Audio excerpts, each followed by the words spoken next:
Hello, everybody. Welcome to another episode of Southern Gothic Creation Entertainment, SGC, with Joe and Joe here.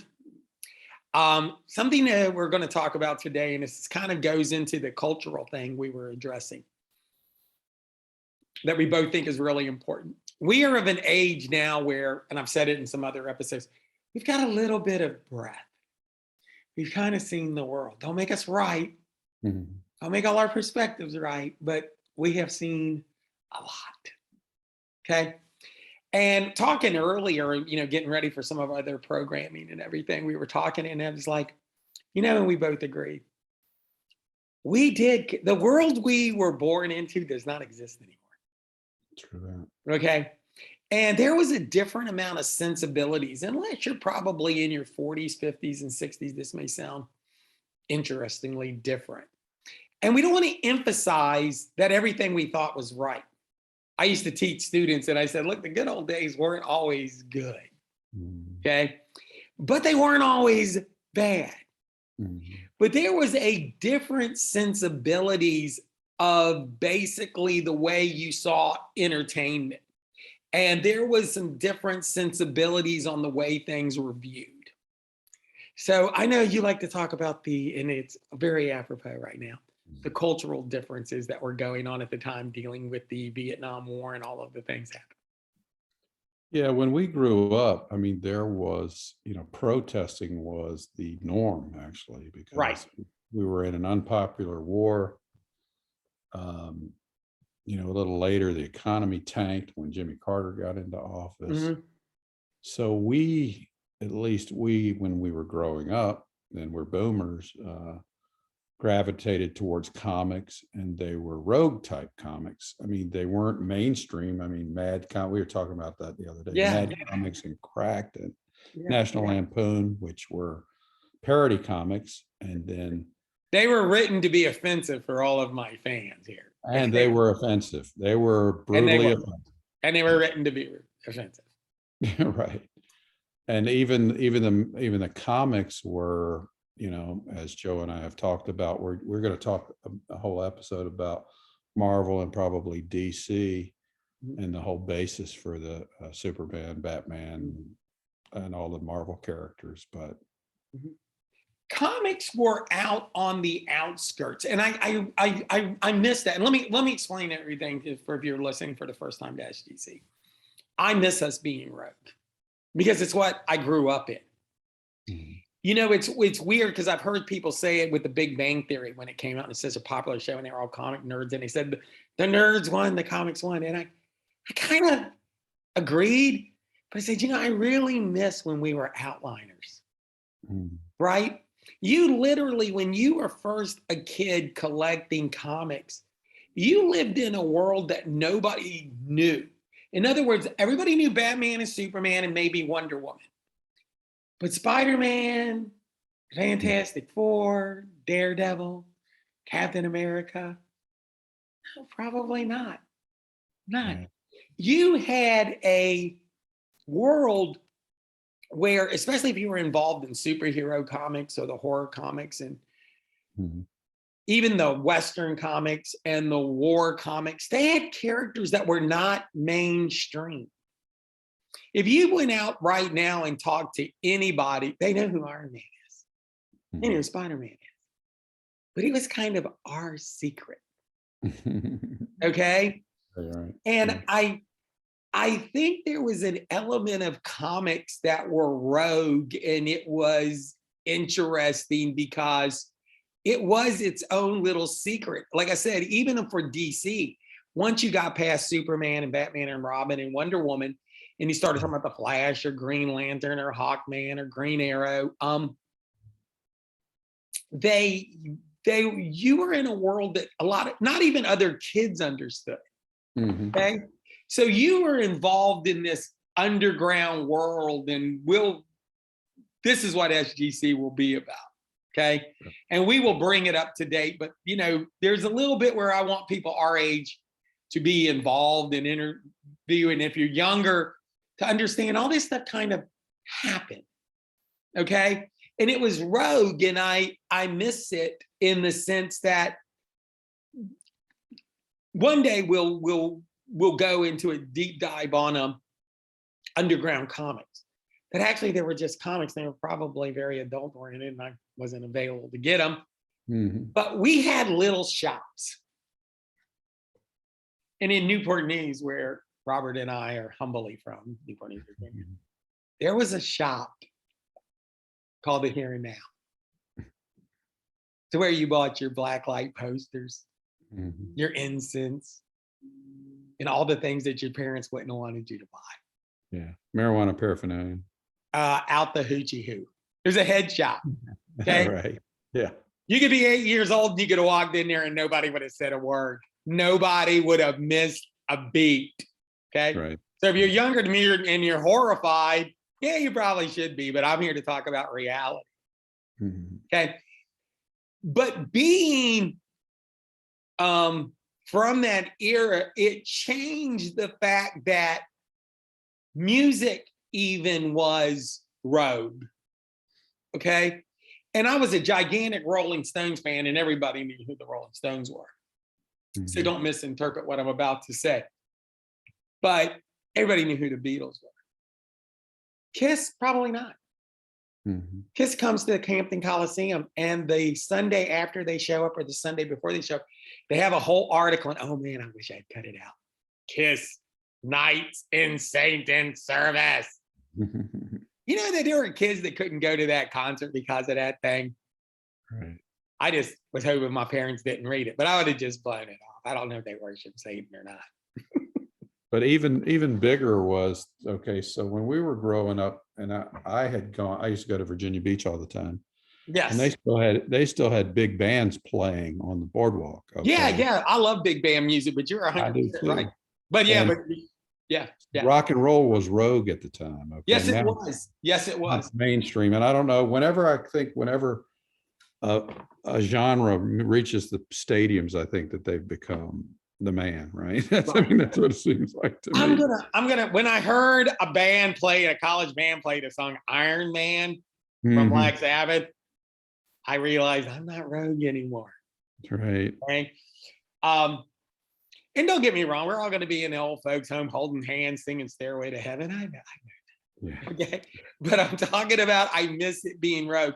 By the way, Led Mhm. Zeppelin was selling as many albums as anybody, and I can guarantee you there are probably people that didn't know. And it gave you this kind of inside knowledge. So this is what I loved about rock and roll and things being rogue. Mhm. I knew. Now these are important things. Look, if you went to high school in the late 70s, mid 70s, and you didn't know these things, your life sucked. Yeah. Leonard Skinner is not a person. It's a Jethro Tull, not a person. It's a band. Right. Marshall Tucker, not a person. It's a band. Right. Okay. If you failed those three tests, you're probably not going to be my friend. Okay. And at the time, Leonard Skinner was so huge. Now I'm going to go rogue because I love Leonard Skinner. Mhm. I love everything they did before the plane crash. And unlike a lot of Skinner fans, I love everything they did after. We'll Right. talk about that later because I'm a big Skinner fan. Right. I had a friend. This is my own personal confession. We were going and walking. You know these people, but we're not going to call our name because we don't have it. No need to cause a war. Mhm. We were walking out, and there were some guys there that I'm sure they consider to be redneck. And they go, you know what's the sad part about them? They think Leonard Skinner is better than the Beatles. Nobody. Mhm. And I'm like, well, I was a Stone fan, so I thought, I'm a Stone fan, so that just seems a little bit harsh. I think about it again, but it always stuck with me. So I'm in Louisville, Kentucky. I'm working at the police department, and I'm at a school. And I need to get a tape just because I'm driving around in the car and I want to listen to some music. And I go in there and get me a Leonard Skinner tape. Put the Leonard Skinner tape and I'm listening, driving around. And I might be the only person in the world that feels this way. I like Leonard Skinner better. I said, maybe those guys knew something I didn't know. because I just hit Freebird for the 317 time to listen to it. Yeah, something about growing up in the South, Yeah, we and it was rogue. It was rogue. And Mhm. and I do think that we have to point out that there were times we were insensitive. Okay. But let me tell you this. I sent you a link. I'll put a link down here. They're selling a logo set of the Rolling Stones logo with the lips. Yeah, No, Lego no, set. don't do it. Yeah, Lego, yeah. Yeah, don't do it, man. Don't do it. I like it to stay rogue. Well, Okay. that's what I told you earlier. I said, I knew that we were getting old when I stepped into an elevator and I heard "Light My Fire" by the Doors, and Right. And it was music, right? it Wasn't it? was music. Yeah, it was music. It was Yeah, yeah. Is horrible. that? I know. I've heard stuff like that, and I'm like, but it was rogue. Rock and roll was rogue. Record shops were. I mentioned it here and now. Record shops were not getting your records from Kmart or Mhm. Walmart or going down there to the GEX. Look it up if you want to know what the GEX is. Okay. Grants too, right? Yeah, yeah. I'm not talking about that. I'm talking about going into a record shop. That was like a mystical place. Mhm. And you'd go in these shops with the lighting and all of the stuff that black light posters, some pretty risque stuff. You're like 8 and they're letting you in. Right? The people knew behind the counter knew music too, right? Yeah, yeah, yeah. You wouldn't have that job, dude, unless you knew music. Okay. I mean, that's just the way it worked. Okay. Mhm. But it's Rogue was good. Here's some things that are extremely mainstream, and I'm going to go there. These are extremely corporate puke events now that were Rogue did. Number one, comic books. Comic books they're totally rogue outside of, like I said, the Superman Batman thing. And they turned Batman after the TV series, which I loved in the 60s, Pal Bang. They made Batman pretty dark. Yeah. By the 70s, Well, the Joker was a murderer. Okay. yeah, I saw the Batman in the movie theater like 2, 3 months ago. It was actually pretty good. Yeah, I got it on my list of things to get in here and turn up. It was just different.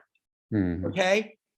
And here was an interesting part about it being rogue. Comic books definitely were. It was their own. That was their own. Your own world. When Mhm. you found another comic book guy, you were connected. Okay. Mhm. Here's a stunner for everybody because we said comic books, definitely music. And when I say music, I mean rock and roll. Right. Okay.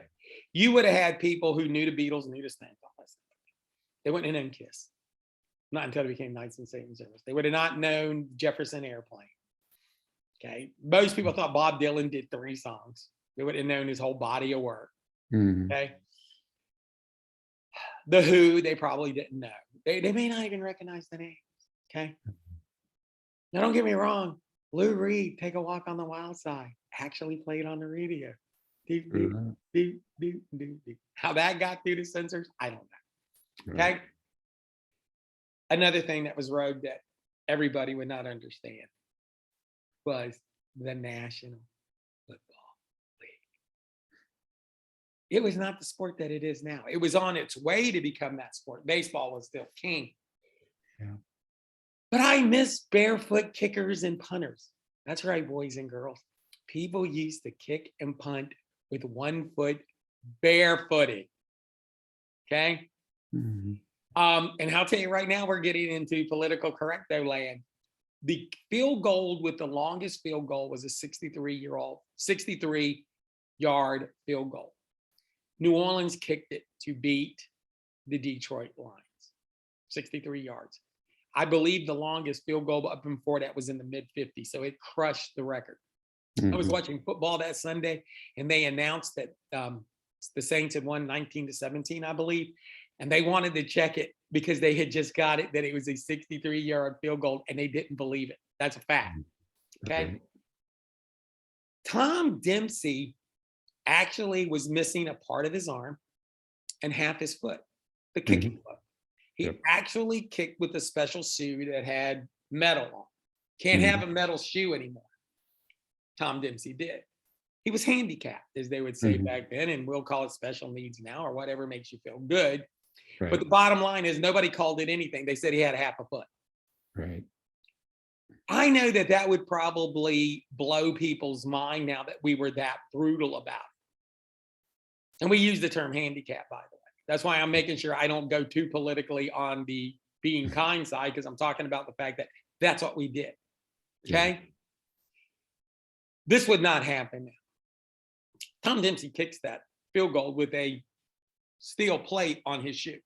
Mhm. There were people that thought that should have been not counted because he had a steel plate on his shoe. And if you don't Yeah. believe me, the NFL made his shoe illegal. He was grandfathered in, but you can't do it anymore. Right. Okay. Nobody, let me repeat, nobody said anything about the fact that he was actually had half a foot. No one said anything about his disability. Right. He kicked for the Eagles. He kicked for my Rams. I still missed bad at him because he missed the field goal. With the Vikings, it got blocked and took back for a touchdown. I do believe it was him that made that horrible kick. Mhm. But you have to understand, people didn't talk like that. Mhm. You know, it's like, well, how did they call him? Did they call him handicapped, special needs, disabled? No, he said guy had a half a foot and he kicked a 63-yard field goal. Yeah. And then there was other people that thought he cheated because he had a special boot on. Okay. We were different people. Mhm. Okay. And here's the element of it. I don't know if all of it was good or bad. And I've always told younger people that, especially when I'm teaching, the good old days weren't always good. But there were some things that you were allowed to do. You were allowed to attack power. You were allowed to literally go after Richard Nixon in ways that were just absolutely insane. Mhm. Okay. We wore, not me personally, but we as a culture, there was this unflattering Richard Nixon mask on. Okay. Mhm. And they wore that mask. Okay. People were Richard Nixon, they talked horrible about everybody. We go, well, Richard Nixon was impeached. Richard Nixon didn't do anything that anybody else ain't done. I mean, in any way, that's your opinion. And that's the way we would have viewed it, right? The very first Saturday Night Lives were brutal. And they weren't even political because they sliced both sides. They did. Yeah, you know, if you slice one side, then you're a political hack. If you slice everybody, then you're a comedy show. Mhm. You mentioned something about, we've had comedians attack now and stuff, and how important comedians are. Yeah, I view them as the last bastion to tell the truth to power in a funny way, right? And Mhm. that was, I mean, I guess it started with Lenny Bruce until he wasn't funny anymore. It wasn't funny anymore. Right, and then, but George Carlin had always done it, and he Yeah, got where he wasn't funny much anymore. yeah. You have to be careful. Same thing happened to Bill Hicks, who I really like. And Yeah, Bill Hicks also, who we really, really liked, but I mean, he was, if you can find that clip of him saying, this is what they do to new presidents when they get elected. yeah. I mean, Bill Hicks and them, it was an attack on everything. And here's what's really weird. It was a situation where if you want to discuss whether or not they were offensive, then I have to confirm that many times they were. Mhm. Okay. But the trade-off is that people could express their feelings about what is going on right now. Mhm. Okay. And they didn't pick sides like I see now, where it's like, we got this team, we got that team. No, it was more of an absolute attack. And to be honest with you, was on power. Yeah. Not on Democrats or Republicans, but on power. And I'll give everybody that's a listener a good example of what I mean. Yes, they were horrible to Richard M. Nixon for all of his badness.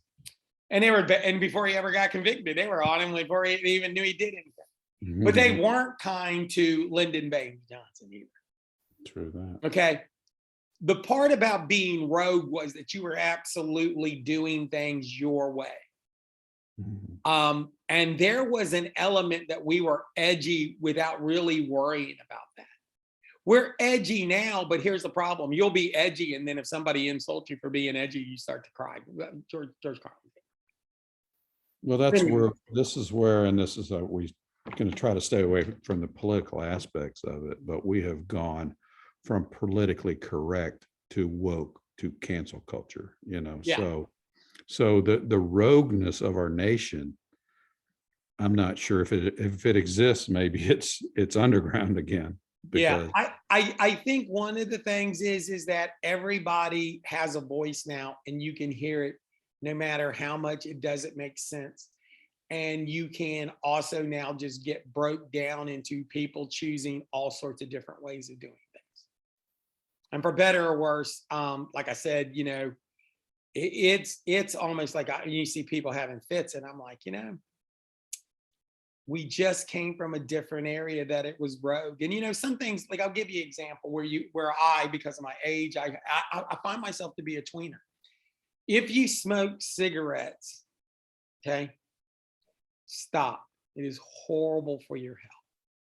I do not think you should vape, smoke cigarettes, or anything. It's just horrible for your health. Okay, that's my public service announcement. But when I turn on a TV and their warning is axe murdering, killing, violence, sexual rape, and smoking, I think you may have missed it. Yeah. Okay. I equate that with one time I bought one of my children a Batman suit. And that Batman suit had a warning on the side that said this suit does not allow the people who wear it to fly. Mm-hmm. Somewhere down the line, you just got to grow up. Yeah. Nobody thinks you can fly in that suit. And if you do, there's probably nothing I can do to help you. Okay. If you can look at the world and look at the media and look at what is put into your home through your internet, through your movies, and you can relate smoking is the worst thing you're going to see, you probably don't get the point. Okay. And don't smoke. Smoke is horrible for your health. Smoking's bad. Is it as bad as being an axe murderer? No, not at all. Okay. A scene of two people smoking is not as bad as maybe watching Halloween where he axes a bunch of people. That's not the same thing. And if you're listening to this and you can't understand, make a comment, because I'll be glad to talk to you. That's the silliness that we go. I miss being rogue. I miss that people could be on the edge. You know, that's just it. So when we discuss SGC, we're going to talk about a lot of things, but we're going to talk about, we'll come back to the cultural side of things a lot. Anybody can tell you some of this other stuff, but we want to stay there. So we're glad that you joined us this episode. Hit like and subscribe. You're going to see a lot more things. And we appreciate you being here. And Mr. Baker. See ya. Y'all guys take it easy. We'll get you next time. See ya.